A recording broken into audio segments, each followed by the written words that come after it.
أعوذ بالله من الشيطان الرجيم. بسم الله الرحمن الرحيم. بسم الله الرحمن الرحيم. السلام عليكم ورحمة الله وبركاته. الحمد لله على فضله وإحسانه وأشكره على توفيقه وامتنانه وأشهد أن لا إله إلا الله وحده لا شريك له تعظيما لشأنه وأشهد أن محمدا عبده ورسوله الداعي إلى رضوانه وعلى آله وأصحابه. اللهم صل على نبينا وحبيبنا ومولانا وسيدنا محمد صلى الله عليه وسلم وعلى آله وأصحابه. وقال الله تعالى في كتابه الكريم: يا أيها الذين آمنوا اتقوا الله حق تقاته ولا تموتن إلا وأنتم مسلمون. وأن أصدق الحديث كتاب الله وخير الهدى هدى محمد صلى الله عليه وسلم وشر الأمور محدثاتها وكل محدثة بدعة وكل بدعة ضلالة وكل ضلالة في النار. Ma'asyiral muslimin rahimani wa rahimakumullah. Alhamdulillah, malam hari ini kita bisa kembali berkumpul untuk menghadiri majelis ilmu, majelis yang sangat mulia ini, yang mana di dalam majelis ilmu banyak sekali faedah-faedah yang bisa kita dulang di dalamnya. Kita memperdalam akidah kita dan juga terlebih lagi pembahasan kita ini tentang masalah kitab yang disusun oleh Al-Imam An-Nawawi, yaitu kitab Al-Arba'in Nawawiyah, 42 hadis, yang mana semua hadis itu dikumpulkan oleh Imam Nawawi dari puluhan ribu hadis atau ratusan ribu hadis, yang mana hadis-hadis ini yang dimuat di sini adalah dengan kategori Jawami'ul Kalim, yang mana hadis ini kalimatnya ringkas tapi maknanya dalam. Dan kesemuanya ini termasuk hadis yang menjadi porosnya Islam. Jadi barang siapa yang menguasai 42 hadis ini, seakan-akan dia menguasai Islam secara global. Jadi ini gambaran Islam ya dengan 42 hadis ini. Ini kalau levelnya pencari ilmu ya, tolib itu ya, mungkin kalau di Arab sana kayaknya kelas anak-anak SMP harus hafal ini. Lah, kita yo syukur-syukur dihafalkan hadisnya itu lebih baik. Karena tidak ada ilmu yang lebih bisa menancap kecuali dia dihafalkan. Tapi pokoknya nggak bisa menghafalkan ya, kita minimal tahu penjelasannya. Makanya kita lanjutkan. Kita masuk ke dalam hadis yang keempat, yaitu al-amal bi khawatimih. Jadi amal itu tergantung dengan penghujungnya. Kita baca hadisnya an Abi Abdurrahman, yaitu Abdullah bin Mas'ud radhiyallahu anhu qala, beliau berkata, hadatsana Rasulullah sallallahu alaihi wasallam, bercerita kepadaku Abdullah bin Mas'ud Rasulullah. Jadi Rasulullah menceritakan kepadaku, wa huwas shadiqul masduq. Rasul itu adalah orang yang benar dan juga dibenarkan. Jadi ada pendahuluan sebelum menceritakan hadisnya, beliau mensifati Rasulullah dengan as-shadiqul masduq. Nabi itu benar dan dibenarkan karena seluruh yang isi perkataan Nabi adalah wahyu dari Allah. Meskipun itu hal yang gaib. Nabi bersabda, inna ahadakum, sungguhnya salah satu kalian, yujma'u khalquhu fi batni ummihi arba'ina yauman. Sungguhnya kalian itu dikumpulkan penciptaannya, proses penciptaan kalian itu di dalam perut ibunya selama 40 hari. Summa yakunu 'alaqatan mithla dzalik. Kemudian dia berbentuk alaqah. Alaqah itu segumpal darah. Summa yakunu mudghatan mithla dzalik. Kemudian setelah itu menjadi segumpal daging. Selama itu juga 40 hari. Summa yursalul malak. Kemudian setelah 40 hari tadi diutuslah malaikat fayanfuhu fihi ruh. Kemudian malaikat itu meniupkan ruh kepada embrio tadi, dihidupkan ruhnya. Maka jadi calon bakal anak. Wa yu'maru bi arba'i kalimatin, dan kemudian malaikat itu diperintahkan untuk menulis empat hal. Yang pertama, bikat bi rizkihi, jadi masih dalam bentuk embrio, masih dalam bentuk janin, bakal bayi, itu sudah dicatat 4 hal. Yang pertama itu rizkinya dicatat. Anak ini besok rizkinya kalau ditotal sampai dia meninggal ini mungkin ya 150 miliar misalnya. Udah. Berarti nanti dia hidup sampai dapat segitu ya mati. Jatah rezekinya segitu. Jadi rezekinya udah dicatat sebelum dia lahir. Wa ajalihi, ajalnya juga gitu. Umur 30 tahun meninggal. Itu ada catatannya misalnya. Wa amalihi, amalnya juga dicatat. Amalnya begini, dia beramal soleh atau dia bukan beramal soleh, dia termasuk orang yang ahli taat, dia termasuk ahli maksiat, sudah dicatat amalnya sejak dia lahir. Wa syaqiyun aw sa'id, dia nanti bisa masuk surga atau masuk neraka. Itu sudah. Bahkan sebelum anak ini lahir, belum hidup, itu sudah ada catatannya.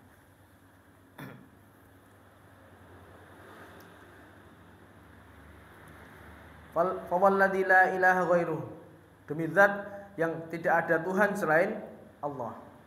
Inna ahadakum la ya'malu bi amali ahlil jannah, ada dari salah satu kalian itu selama hidupnya selalu mengamalkan amalan-amalan ahli surga. Dia selalu dalam ketaatan, selalu dalam amal soleh yang banyak. Hatta ma yakunu bainahu wa bainaha illa dhira', sampai jarak dia dengan surga itu tinggal 1 jengkal aja. Jarak dia dengan surga, karena dia selalu mengamalkan ahli surga, jaraknya tinggal 1 jengkal tok.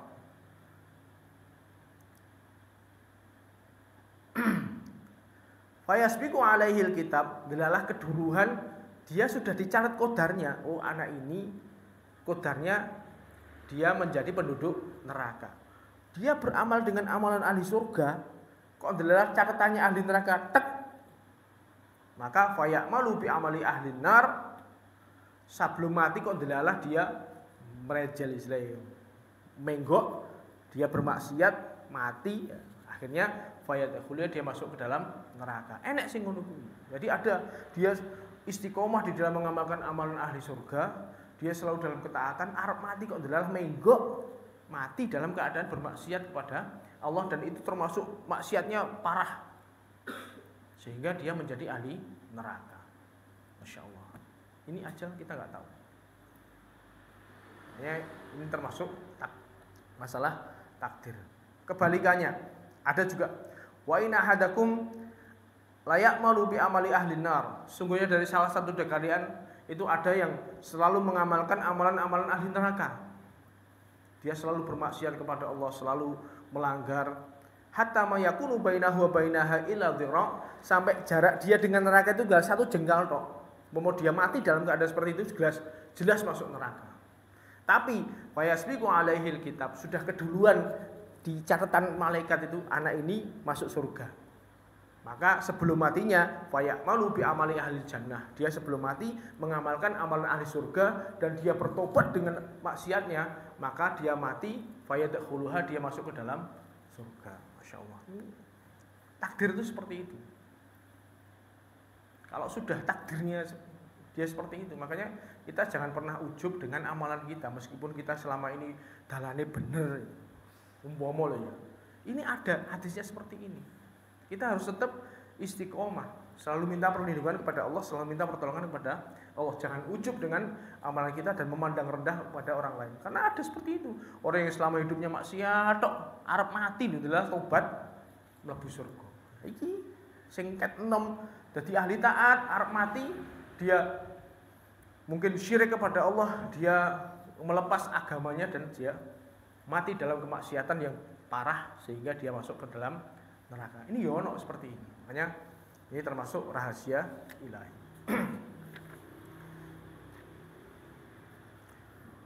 Penjelasan. Jadi Ibnu Mas'ud yang menceritakan hadis ini beliau mengatakan bahwasanya mensifati Rasulullah itu adalah as-sadiqul masduq, orang yang benar dan juga dibenarkan. Kenapa?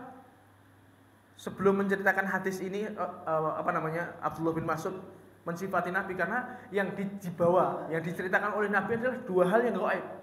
Hal yang gaib. Dua hal yang gaib, yang pertama itu tentang proses penciptaan manusia tadi. Oh, ini manusia ini proses penciptaannya selama 40 hari. Ini dia awalnya dari saripati tanah, kemudian menjadi segumpal darah, segumpal daging, kemudian menjadi tulang. Ini kalau berbicara 14 abad yang lalu, ini adalah hal yang gaib. Gak mungkin zaman segitu kok sudah orang gak ngerti, gak mungkin. Baru-baru ini aja setelah kita ketahui, setelah ditemukan alat-alat canggih sehingga bisa diteliti, oh embrio itu dari awalnya bentuknya begini. Nanti setelah itu umur segini sekian bisa namanya ada USG. Itu baru-baru aja, dan itu hasil penelitian itu benar, istilahnya justru membuktikan bahwasanya Al-Qur'an itu benar. Apa yang diwahyukan kepada Nabi Muhammad adalah benar. 14 abad yang lalu ketika Rasulullah menceritakan seperti ini, nggak ada orang yang tahu. Sekarang dibuktikan dengan alat yang canggih persis seperti itu. Hanya ini menunjukkan mukjizat dari Rasulullah Shallallahu Alaihi Wasallam tentang hal-hal yang gaib. Makanya Abdullah bin Mas'ud sebelum menceritakan ini mensifati Nabi dengan wahwa shadiqul masduq. Nabi itu adalah benar dan dibenarkan karena menceritakan tentang hal yang gaib. Hal yang gaib yang kedua adalah tentang masalah takdir ini tadi. Jadi dicatat 4 hal tadi, dan juga tentang bagaimana seseorang yang hidup nanti akhirnya akan sesuai dengan takdir yang sudah dituliskan untuk dia.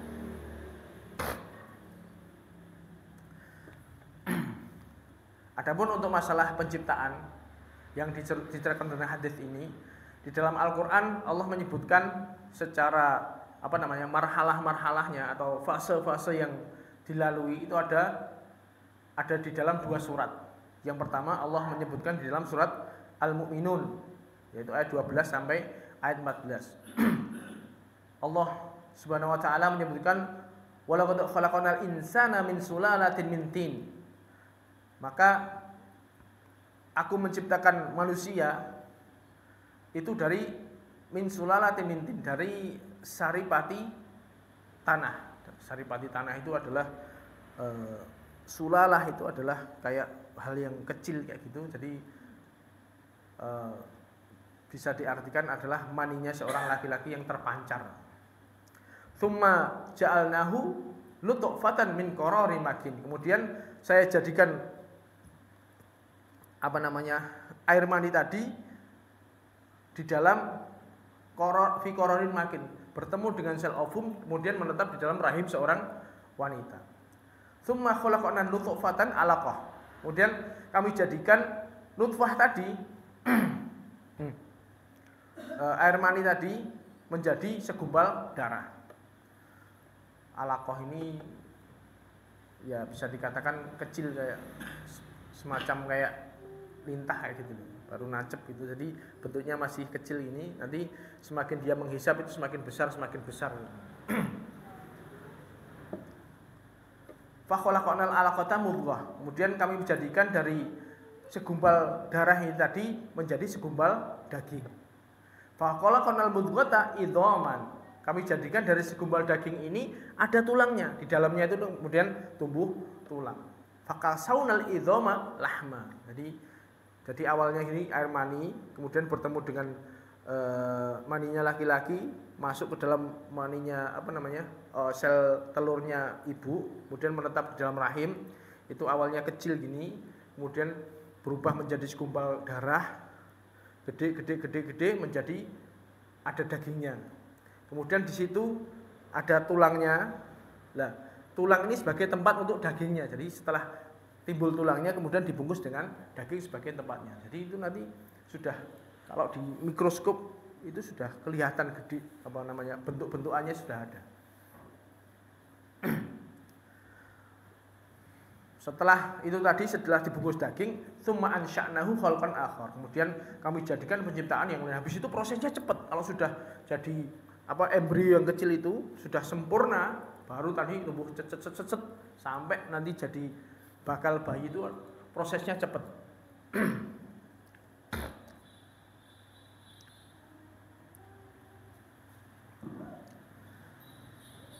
Fatabarakallahu ahsanal khaliqin. Jadi proses marhalah di dalam Al-Qur'an surat Al-Mu'minun ayat 12 sampai 14. Jadi yang pertama itu dari saripati dari tanah. Kemudian yang kedua menjadi pancaran sperma itu tadi, kemudian menjadi menempel kepada sel ovum. Kemudian dari situ setelah dibuahi menjadi segumpal darah. Kemudian dari situ menjadi segumpal daging, ada tumbuh tulangnya di dalamnya. Kemudian dari tulang itu dibungkus dengan daging. Habis itu setelah prosesnya sempurna, besarnya itu cepat, set. Itu di dalam surat Al-Mu'minun. Ada juga yang Allah sebutkan di dalam surat Hajj ayat 5. Ya ayuhan nas in kuntum fi raibin minal ba'tsi. Wahai manusia, ini kan ketika ayat-ayat ini turun di Mekah menunjukkan ayuhan nas maksudnya orang-orang kafir. Orang-orang kafir ini mengingkari tentang kebangkitan. Makanya Allah mencoba memudarkan pikiran mereka, membantah pemikiran mereka. Kalau kalian meragukan tentang adanya hari kebangkitan, coba sekarang pikir. Fa inna khalaq fi raibin minal ba'tsi fa inna khalaqnakum min turab.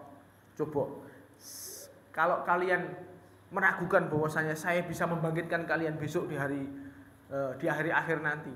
Jangankan kok kalian sudah mati menjadi hidup lagi loh. Kalian belum jadi apa-apa ini loh. Inna khalaqnakum min turabin. Kalian dulu dari saripati tanah, dari pancaran air mani.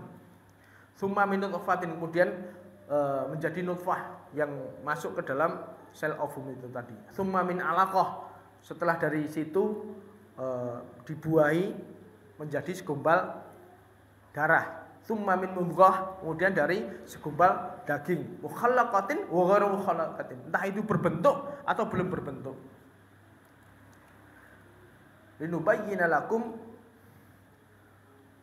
wal nuqirru fil arhami ma nasya ila ajalin musamma. Kemudian itu tadi prosesnya itu ditetapkan di dalam rahimnya seorang ibu sampai waktu yang telah ditentukan sekitar 9 bulan 10 hari normalnya. Bisa lebih, bisa kurang. Tergantung Allah yang menentukan. Jadi ini berarti proses-proses tadi dijelaskan di dalam Al-Quran, ada marhalah-marhalahnya. Ini ketika diceritakan 14 abad yang lalu, nggak ada yang tahu seperti ini. Dan nggak bisa diteliti. Baru dibuktikan dengan ilmu kedokteran belum lama ini, abad ya tahun-tahun belakangan ini aja. Ini proses di dalam Al-Quran. Adapun proses penciptaan manusia, fase-fase penciptaan manusia yang di dalam Al-Hadits itu ada 2 jalur hadis. Yang pertama itu hadisnya Hudzaifah bin Asid Al-Ghifari, bahwasanya Rasulullah SAW bersabda, "Idza marra bin nutfatin thintani wa arba'una lailah." Ketika air mani itu sudah membuahi, ketika pancaran air mani laki-laki sudah membuahi sel telurnya perempuan, setelah lewat masa 42 hari, kemudian fasawwaraha, ba'atsallahu ilaiha malakan. Allah mengutus malaikat kepada embrio tadi. Jadi setelah prosesnya 42 hari dari pertama itu tadi, kemudian Allah mengutus malaikat kepadanya. Fasawwaraha, kemudian dia dibentuk oleh malaikat itu, dijadikan ini tangannya, ini telinganya, ini kakinya. Wa khalaqa sam'aha, dijadikan telinganya, wa basaraha, matanya, wa jildaha, kulitnya, wa lahmaha, dagingnya, wa idhamaha, tulangnya. Itu baru dibentuk oleh malaikat setelah lewat 42 hari. Tsumma qala, kemudian malaikat tadi bertanya, "Ya Rabbi, adzakarun am unsa?" Anak ini mau dijadikan laki-laki atau perempuan? Fa yaqdi rabbuka ma yasha. Kemudian Allah menentukan tergantung keinginan Allah. Oh, jadikan dia laki-laki, baru ditarik sut. Mungkin ya. Mbuh, gimana caranya? Tadi ketika Allah mengqadar ini laki-laki, ya. Malaikat tadi menjadikan anak ini menjadi embrio tadi menjadi laki-laki.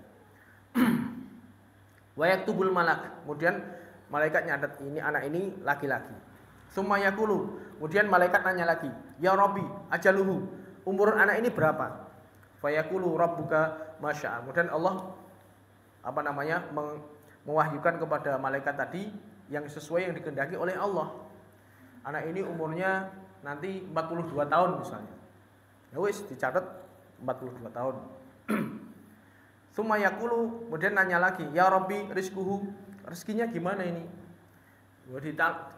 Kemudian fa yaqdi rabbuka masya. Kemudian Allah menentukan sesuai dengan kehendak Allah. Jadi sudah ada ketentuannya dari Allah.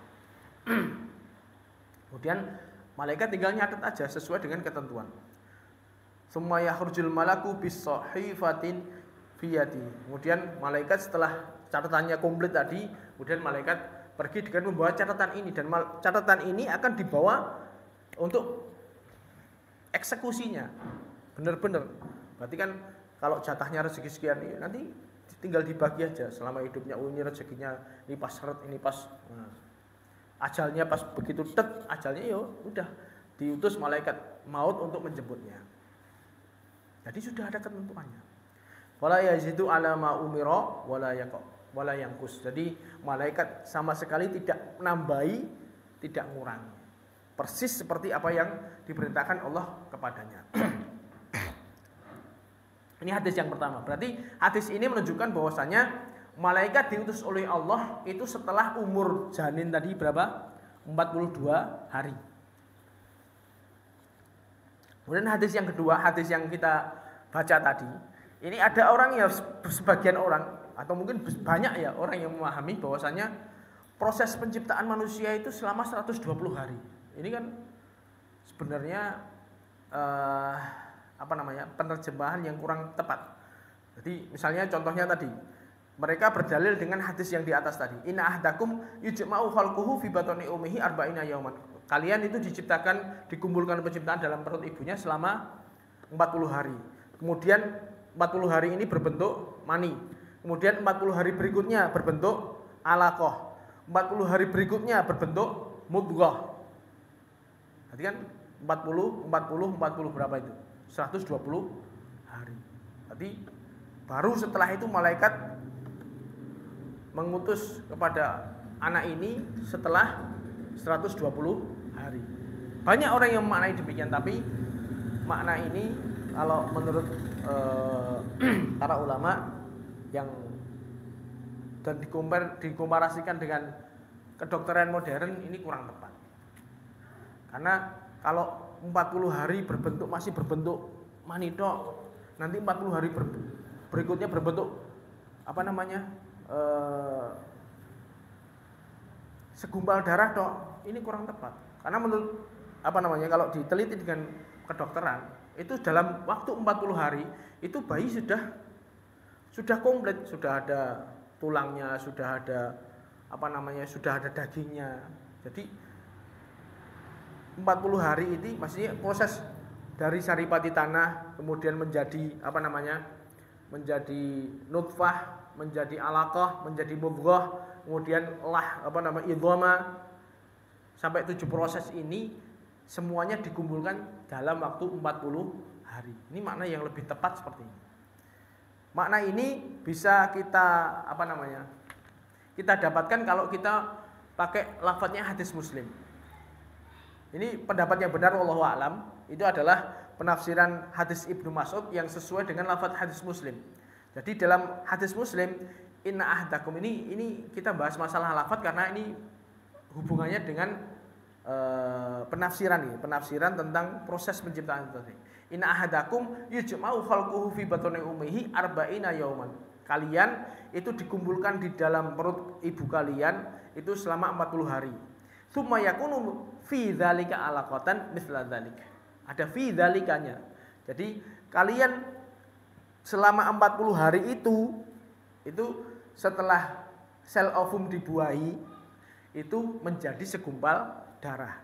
Kemudian selama 40 hari itu pula segumpal darah tadi menjadi segumpal daging. Selama 40 hari itu pula segumpal daging itu kemudian tumbuh tulangnya, kemudian ada daging yang membungkusnya. Kemudian setelah itu, baru setelah 40 hari itu tadi menjadikan penciptaan yang lain, maksudnya prosesnya cepat setelah 40 hari. Karena yaitu tadi, kalau misalnya kita memaknainya dengan selama 120 hari, itu bertentangan dengan hadis yang pertama, hadisnya Asid Al-Ghifari tadi. Hadisnya Hudzaifah bin Asid Al-Ghifari tadi menceritakan bahwasanya setelah 42 hari itu Allah mengutus malaikat. Berarti sudah ditiupkan ruh setelah itu. Ini yang lebih mencocoki. Karena dari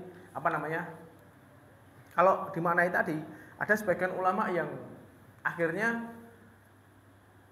membolehkan aborsi sebelum 120 hari. Ini ada sebagian fatwa ulama karena tadi cara memaknainya begitu. Oh, ini prosesnya 40 hari begini, 40 hari mani, 40 hari menjadi segumpal darah, 40 hari segumpal daging. Berarti setelah itu baru Allah tiupkan ruh. Berarti setelah 120 hari, setelah 44 bulan baru ruhnya ditiupkan. Berarti sebelum umur 4 bulan boleh diaborsi. Ini ada sebagian ulama berfatwa seperti itu. Nah, ini makna yang keliru. Karena hadis yang pertama tadi, hadisnya Hudzaifah bin Asid Al-Ghifari, itu bahwasanya malaikat Allah mengutus malaikat untuk meniupkan ruh itu setelah 42 hari. Paham ya? Jadi yang benar, makna yang benar itu selama 40 hari itu sudah mencakup semua proses. Baru setelah 40 hari tadi numbuh cepat. Dan ini lebih relevan dengan kedokteran sekarang ini. Jadi sekarang orang USG kalau selama proses selama 40 hari itu sudah bentukannya sudah komplit. Maksudnya sudah ada dagingnya, sudah ada tulangnya gitu loh. Enggak cuma segumpal darah tok, enggak.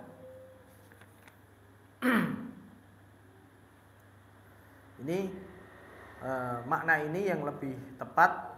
Jadi selama 40 hari itu adalah mencakup proses kesemuanya tadi. Adapun perincian fase-fase penciptaan, itu fase yang pertama itu dari min sulalati mintin. Sulalah adalah sesuatu yang tercabut keluar, sehingga sebagian ulama itu menafsirkan ini adalah cairan yang berubah menjadi mani ketika seorang laki-laki itu sedang melakukan jima. Jadi cairan yang min ma'in dafik, air yang memancar. Kemudian fase yang kedua nutfah. Ini adalah spermanya laki-laki yang di situ membuahi sel ovumnya perempuan. Kalau di dalam surat Al-Insan itu kan inna khalaqnal insana min nutfatin amsyaj.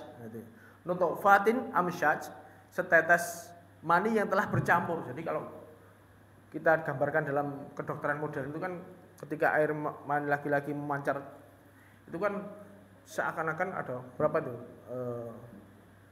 sulalatin mintin itu dia tipis dan kecil, jadi digambarkan itu ada jutaan sel mani yang di situ berenang menuju sel ovum itu tadi. Nah, dari sekian banyak ini yang bisa masuk ke dalam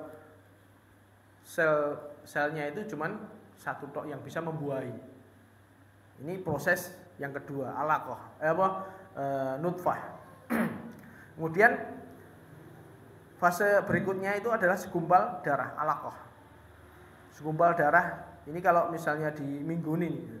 Jadi kalau kita 40 hari tadi, 40 hari proses mulai dari awal dari pembuahan, berarti prosesnya menjadi alaqah ini kalau dikomparasikan dengan kedokteran modern ini ya berarti sebelum minggu keempat. Jadi alaqah ini kan kayak lintah yang kecil itu. Jadi bentuk awalnya kan kecil, kemudian besar. Kalau dia ngisep darah kan semakin gede kayak gitu. Bentuknya seperti itu. Kemudian dari situ menjadi mudghah. Di mudghah ini bisa dikatakan minggu keempat sampai akhir minggu ke-6. Kemudian dari situ mudghah itu juga ada yang mukhallaqatin wa ghairu mukhallaqatin. Ada yang bisa berbentuk, ada yang tidak berbentuk. Kemudian fase berikutnya itu menjadi dari idhoma, itu kemudian berupa tulang. Jadi setelah timbul menjadi segumpal darah, di situ ada muncul tulangnya. Setelah muncul tulangnya, kemudian dibungkus dengan daging, itu sekitar minggu ke-7 sampai akhir minggu ke-8. Baru setelah itu minggu ke-9 dan seterusnya itu adalah prosesnya cepat. Jadi dari embrio yang kecil tadi, dan di situ sudah mencakup semua proses. Baru setelah itu gede sampai lahiran lah istilahnya. Jadi proses ini kalau kita ceritakan pada zaman dulu, makanya kita katakan ini termasuk hal yang gaib, karena orang zaman dulu nggak ngerti seperti ini. Ketika diceritakan, wis manuk tok, nggak tidak ada satupun alat canggih yang bisa meneliti ini. Baru kemudian setelah diteliti dengan proses-proses teknologi saat ini, semua proses ini sangat relevan dengan penelitian kedokteran saat ini. Jadi sama sekali tidak bertentangan. Bahkan orang-orang ilmuwan barat pun juga mengakui tentang kebenaran Al-Quran dari sini. Oh ternyata benar nih, prosesnya benar nih.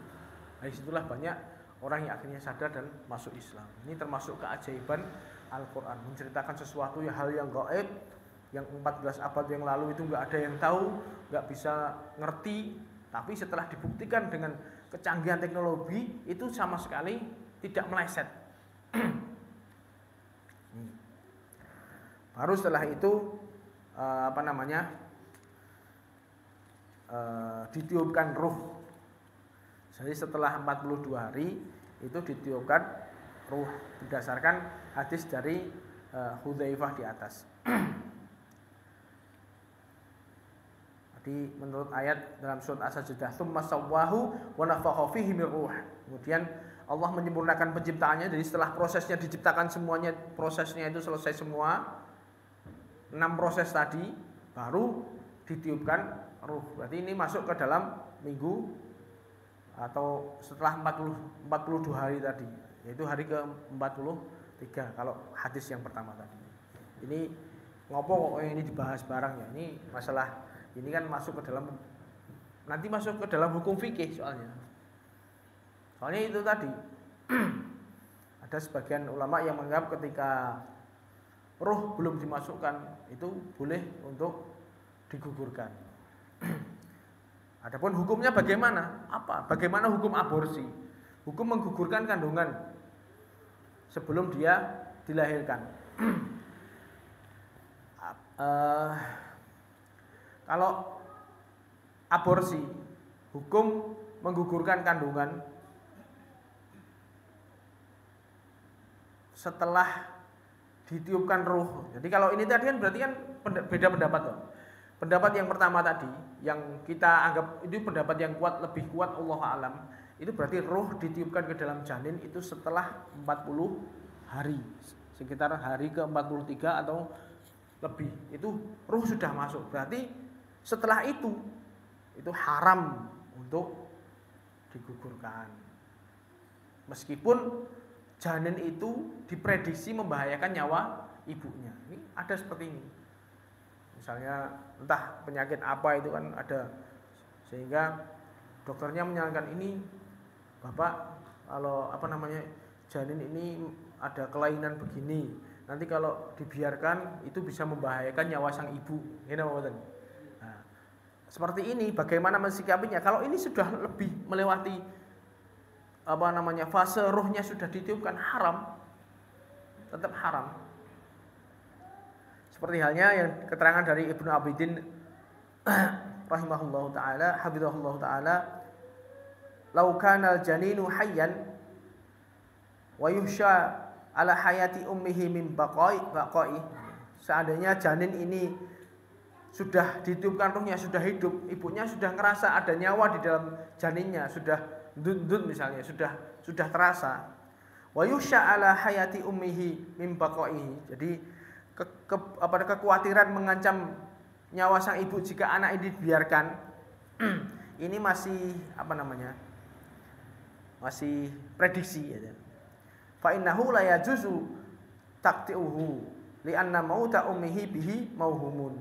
Fala yajuzu qatla adamin li amrin mauhumin. Jadi tidak boleh diaborsi karena kematian ibu jika anak ini dibiarkan itu masih sebatas prediksi. Tapi anak ini hidup, ini kan sudah bernyawa. Jadi tidak boleh membunuh nyawa yang sudah bernyawa, bayi yang sudah bernyawa hanya karena prediksi. Ini nggak boleh. Hukumnya haram. Jadi kalau bayi sudah sudah ditiupkan roh, itu ijma ulama sepakat haram untuk membunuhnya karena itu masuk dalam pembunuhan. Adapun bagaimana hukum aborsi janin yang belum dimasukkan roh di dalamnya karena kondisi darurat. Ini dalam masalah mencikapi masalah ini kan namanya darurat itu berarti ada kelainan, berarti ada cacatnya ini berarti. Nek dibiarkan nanti bisa membahayakan entah salah satu atau entah dua-duanya yang dibahayakan. Berarti kan bagaimana menggugurkan sebelum masuk fase bayi ditiupkan roh. Ini ulama berselisih pendapat. Ada sebagian ulama boleh selama roh belum ditiupkan. Tapi ada ulama yang lain yang ini pendapat yang mungkin yang lebih kuat ya haram total, tidak boleh. Karena Allah berfirman, "Tsumma ja'alnahu nutfatan fi qararin makin." Allah menjadikannya nutfah ini di dalam fi qararin makin, di dalam tempat yang kokoh, sudah enggak boleh lagi diutak-atik. Jadi tidak boleh ketika sudah Allah menempatkan sesuatu di dalam tempatnya diudik-udik, itu juga tidak boleh. Makanya ya sebisa mungkin kalau ya mudah-mudahan kita semua dijauhkan dari hal-hal yang membahayakan, memudharati yang seperti ini. Ini yang kondisinya yang ditanyakan ini aborsi jika itu kondisinya darurat. Lah nek kondisi isin itu jelas haram total itu, zina itu. Ya, dia melakukan hubungan yang terlarang kemudian dia mempunyai bayi, diaborsi karena malu, itu jelas enggak ada sama sekali titik mudaratnya, enggak ada. Membahayakannya enggak ada. Dia jelas dosanya double-double kalau seperti itu. Ini yang ditanyakan nih bagaimana menggugurkan bayi jika itu membahayakan. Ngoten ta? Nah nek guru kaya ngono ya. Kalau itu sifatnya wis malu akhirnya terus bayinya diaborsi, digugurkan, bahkan malah dibuang, itu jelas itunya proses bikinnya juga dosa ya. Itu nanti buangnya itu juga dosa. Nonton nggih insyaallah itu hal gaib yang pertama yang dijelaskan oleh Nabi. Gaib ini karena saat itu belum diketahui. Adapun sekarang ini hal gaib yang dijelaskan oleh Nabi 14 abad yang lalu sekarang sudah dibuktikan dan itu sudah tepat sesuai dengan ilmu kedokteran yang ada saat ini. Adapun gaib yang kedua masalah takdir insyaallah kita bahas di pertemuan berikutnya. Ngoten nggih. Insyaallah hari ini yang bisa kita sampaikan wabillahi taufik wal hidayah. Subhanakallahumma bihamdika asyhadu alla ilaha illa anta astaghfiruka wa atubu ilaik. Assalamualaikum warahmatullahi wabarakatuh.